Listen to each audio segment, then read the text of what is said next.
Jadi awalnya masuk di perusahaan ini dapat foto produk tuh pakaian dalam wanita ya, kayak G-string, kayak bikini lah kayak gitu. Foto satu objek yang memang itu jelas-jelas foto dewasa lah ya. Ya, foto Kalau dewasa. yang disebut foto dewasa gitu ya. Nah, Ada objeknya. ada objeknya. Ya sesungguhnya itu di dalam agama Islam itu dilarang. Ya. Tapi ini kan balik lagi ke masalah ke tanggung jawab saya di perusahaan itu kan. Saya juga udah jalin kontrak kan sama perusahaan itu. Itu gimana tuh?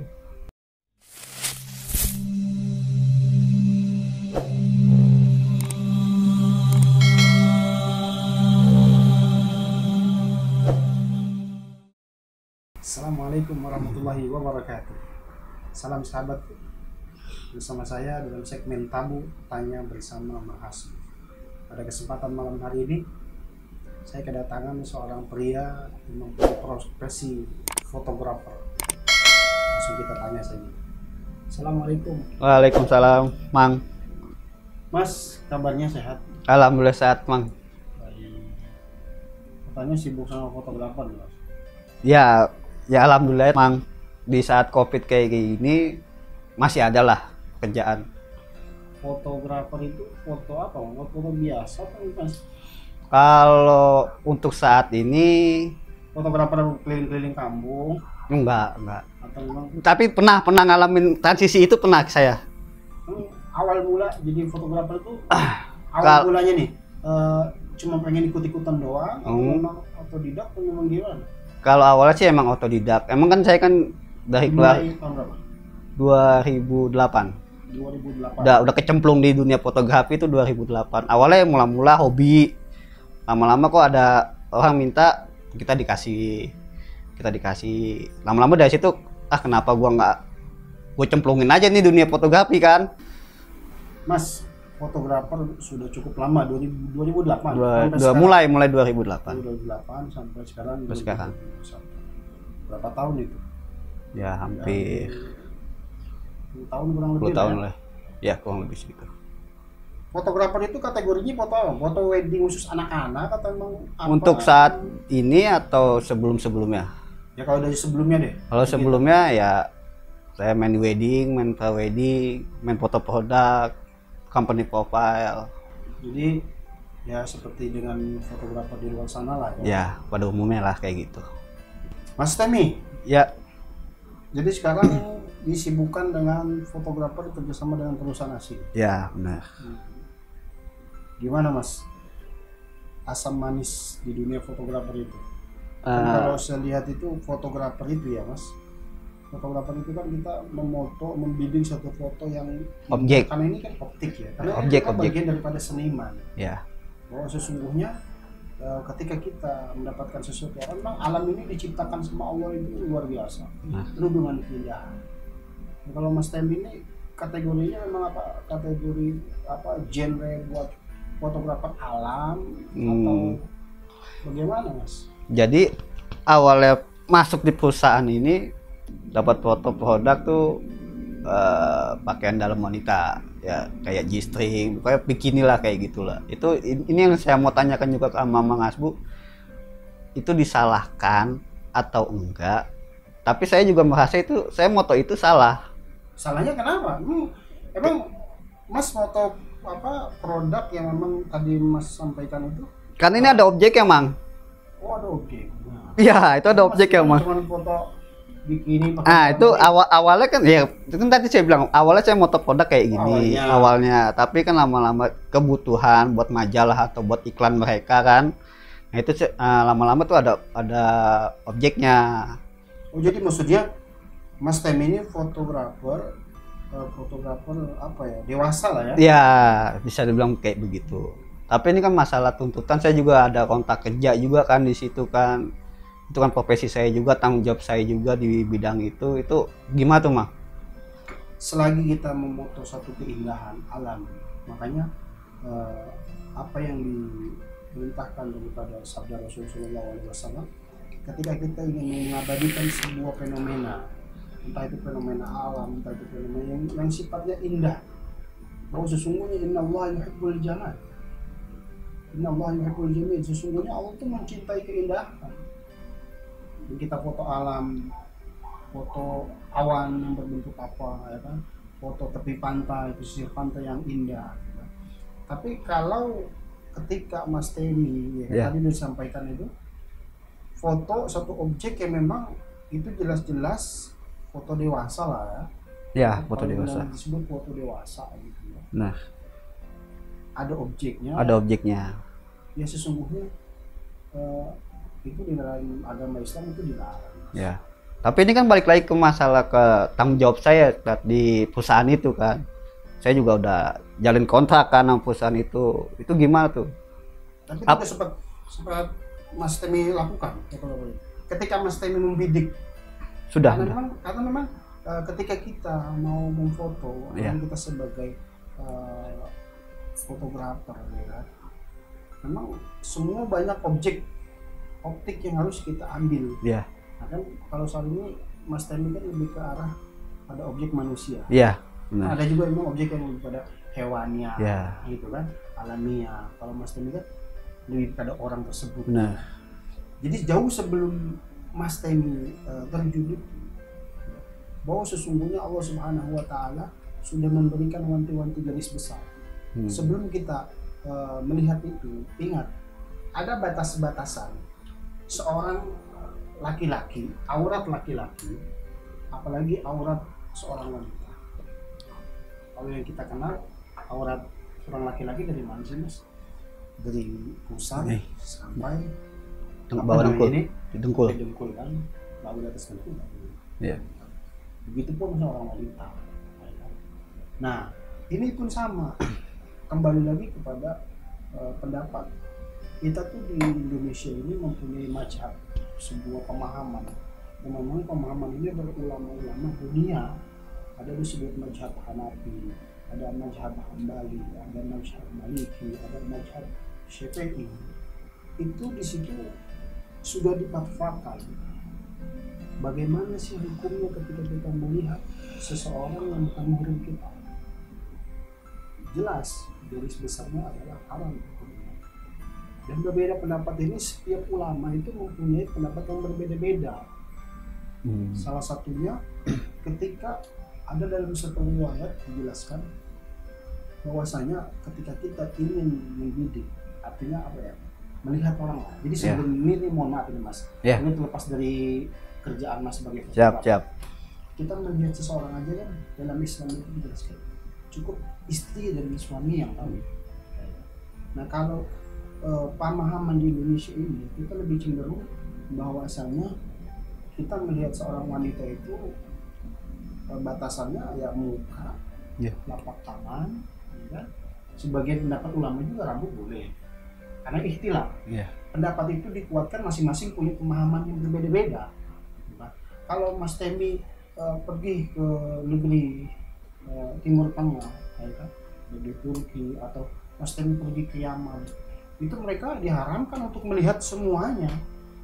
Artinya diharamkan melihat, ya mohon maaf, kita melihat di Yaman itu Mas, dia yang terlihat apa namanya? Siapa namanya?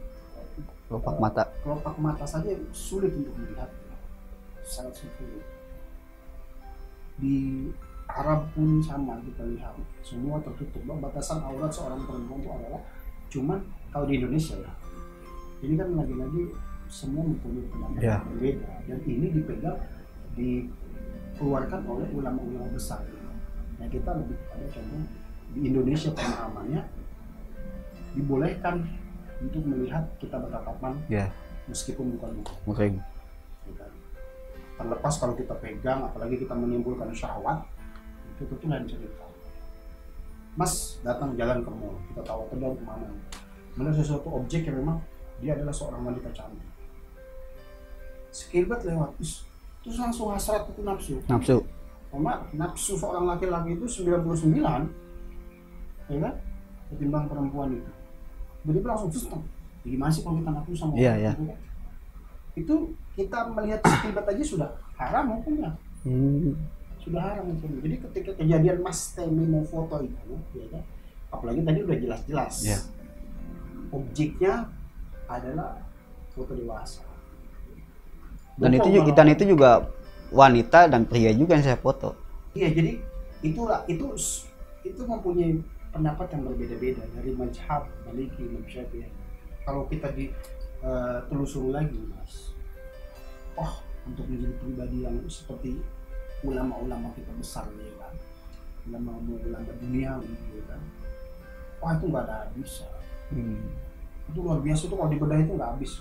Yang pastinya di Indonesia itu lebih cenderung, ya kan, karena fatwa ulama-ulama kita di Indonesia ini, mereka membolehkan untuk melihat wajah selain muhrim kita, bukan muhrim kita. Apalagi kalau keluar situ, yang penting kita tidak pakai syarat nafsu kita. Nah kalau Mas Temi kan moto itu, masa iya lah ketika pertama awal mulai gitu? Awalnya sih ada nafsu pasti. Tapi lama-lama kelamaan kan kita juga ngeliat istri kita juga biasa aja, Nah itu yang dimaksudkan haram itu, salah satunya itu efek daripada Mas ya, Temi benar efeknya. Itu kan mungkin di luar sana Mas Temi punya objek yang bagus, cantik-cantik ya, mungkin bisa dikatakan lebih cantik daripada yang di rumah. Iya. Hingga efek gitu.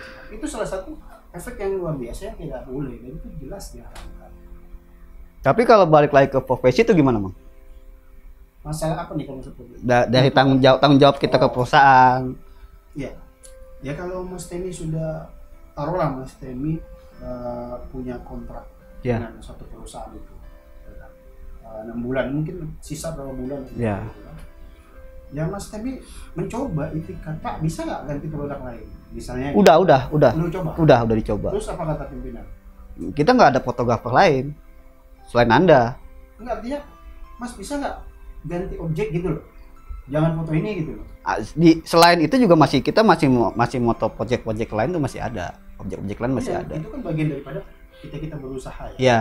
Kita tawarkan sama pimpinan kita, Pak bisa nggak kalau untuk objek ini, karena kita udah tahu ya. Gitu kan, objek ini kita kasih teman yang lain juga deh. Sempat bilang gitu kan, Pak nih maaf nih Pak, saya bukan nolak, coba cari fotografer lain untuk khusus motret yang inilah, yang objek produk yang lain biasanya motret. Tapi kita belum dapat, Mas. Udah Mas jalanin aja dulu. Oh ya udah. Ya selama itu belum ada pengganti saya, ya tetap saya masih sampai saat ini. Jadi yang dilemanya itu masalah perusahaan kontraknya itu ya. Kontraknya itu. Kalau Mas Temi nggak foto ya nggak dapat money. Ya benar. Abis kalau kita mengundurkan secara alasannya itu kena penalti. Kita sudah berusaha, Mas Temi sudah berusaha untuk mengajukan pimpinan yang terbaik gitu kan. Bahwa sesungguhnya untuk saya katakan dari awal, tapi kita mau fotografer, mungkin lagi-lagi sih kembali ini kalau memang profesi yang memang kalau dibilang ya, kalau niat saya sih ya saya nyari rezeki buat yang di rumah, niatnya sih itu. Ya kalau memang itu sudah ada tanda tangan hitam di atas putih kontrak, ya jalani saja dulu, dijalani ya kan. Tapi ingat, kalau bisa melihat ada batas-batasan. Yeah. Nah yang tahu batas-batasan itu kan Mas Temi. Yeah. Gitu loh. Yang tahu batas-batasan itu Mas Temi. Kalau Mas Temi tahu ini salah, ya gimana caranya berusaha, ya entah itu baca istighfar atau apa dan sebagainya gitu. Dan Islam itu tidak menyulitkan kita kok. Allah Subhanahu wa taala itu sudah, ya Allah lebih maha mengetahui. Allah mengetahui segala apa yang kita tahu ini sebuah kesalahan. Tapi kita, ya Allah, mohon maaf kalau ini ada sebuah tujuan kita. Ya Allah, saya tahu ini kesalahan, tapi ini saya punya kontrak. Ya nggak apa-apa, dilanjutkan, diselesaikan kontrak itu, ya kan. Setelah itu boleh Mas Temi bisa pindah haluan atau pindah kategori lah. Yeah. Insya Allah sambil berjuang, sambil meminta kepada Allah. Ya Allah, saya tahu kok, berikan yang terbaik buat ini. Memang potensi saya sebagai seorang fotografer, tapi berikan saya sebuah klien atau konsumen yang memang pas dengan apa keinginan saya. Yeah. Kalau berbicara masalah harta, rezeki, ya itu rezekinya anak-anak, rezekinya istri kok. Kita cuma yang menjalankan. Cuma di samping kita menjalankan itu, kita juga harus punya tahapan. Harus kita menjadi seorang yang baik. Ya, seperti itu sih gambaran. Jadi kalau berbicara masalah aurat itu ada 10 khilaf. Tapi kalau sampai fotografer yang kuasa begitu ya Memang dilarang kita seorang, jangankan foto udah pasti. Kita melihat seseorang aja yang bukan mahram kita kan kemudian apalagi kita ada syahwat, apalagi sampai kita sebagai fotografer. Ini juga bukan saya aja nih Mang yang ngalamin, teman-teman saya juga banyak yang kayak saya kayak gini kan. Itu bingung mereka juga kan, ya kita jalanin aja. Ini ketika Mas Temi kan, Mas Temi kan sudah tahu ini ada sebuah masalah. Sama halnya ketika kita berjalan dalam satu tempat, satu lokasi, kita tahu di situ ada lubang dua. Tapi kita enjoyin aja, kan kita termasuk orang-orang fahu aja, kalau masuk orang-orang yang bodoh, kita udah tahu masih dilakukan. Kalau berbicara masalah rezeki itu, Allah Subhanahu wa Ta'ala maha luas yang memberikan rezeki kita. Tapi ingat, kita sampai berdoa kepada Allah yang terbaik, rezeki yang mana. Tapi kalau nggak ada niat ya sama aja bohong. Jadi semuanya kembali kepada niatan kita ya. Ya begitu pun teman-teman di luar ya. Sama mungkin banyak yang mengalami di luar sana gitu kan. Lagi-lagi disampaikan, nanti Mas Temi sampaikan itulah salah satu contoh kan Mas Temi katakan itu dampak, apalagi efeknya sampai alhamdulillah menjalik lah kalau sampai kita sering fotografer orang-orang yang seperti itu pas balik ke rumah kita nggak punya nafsu sama istri, masya Allah. Itu enggak. Iya efeknya gitu. Jadi kalau mau saya bilang lebih kepada impoten di dalam rumah gitu ya. Masyarakat di dalam rumah nggak ada nafsu. Nah iya. Karena kita hampir setiap pagi kita ngeliat yang bagus-bagus nih di luar nih. Iya. Oh ingat itu bukannya milik kita, yang milik kita ya di dalam rumah itu yang sesungguhnya. Ya jadi seperti itulah Mas. Jadi seperti itu. Batas akhir berapa bulan lagi kontrak dengan perusahaan asing ini? Kurang lebih setahun. Masih 1 tahun lagi? Setahun. Kurang lebih setahun.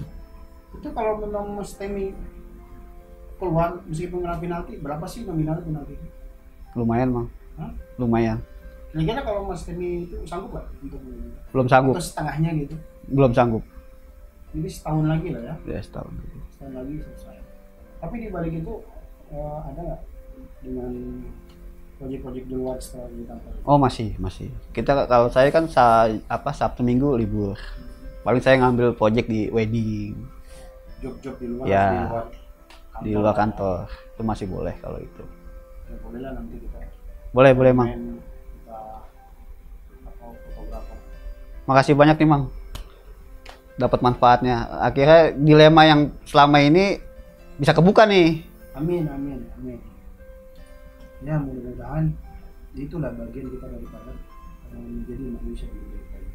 Karena ketika kita ingin menjadi seorang yang lebih baik lagi. Ya, itu tidak ada yang mengetahui siapa sisi kita. Yang mengetahui sisi kita itu sekalipun istri kita. Berbicara luar dalam, ya mungkin sebagian istri kita tahu. Tapi kalau berbicara masalahnya, kita punya misi, kita punya etika, kemauan, yang mengetahui kita dengan yang maha biasa. Dan pastinya kata Allah Subhanahu Wa Taala, kita terus berjuang. Bahwa kita hidup ini harus berjuang. Berjuang untuk apa? Untuk lebih baik lagi. Ketika Mas Temi melakukan tahapan ini, ya masa sih mau di situ-situ aja. Ya, istilah orang mancing itu, kita udah mancing terus dapat ikan apa biasanya ikan mas. Bertahun-tahun cuma ikan mas. Kan seorang nelayan saja ketika dia mau mancing di pantai ya kan, dia setiap hari berbeda-beda. Nah tempat ini ya. Besar. Nah, itulah kehidupan. Tempatnya juga beda-beda, nggak di situ. Pastinya tetap kembali kepada aturan yang maha kuasa. Oke Mang, makasih banyak atas penjelasannya. Insyaallah. Bang. Sama-sama. Baik. Ya ini bagian daripada diri Mas orang. Ingat yang tadi sudah tahu jawabannya lah Mas. Ya. Jadi paham. Sesungguhnya apapun objek yang kita bidik yang kita dapetin, alamnya ini banyak. Tapi kalau kita sudah terjerumus, sudah masuk dalam ranah seperti itu lah tadi.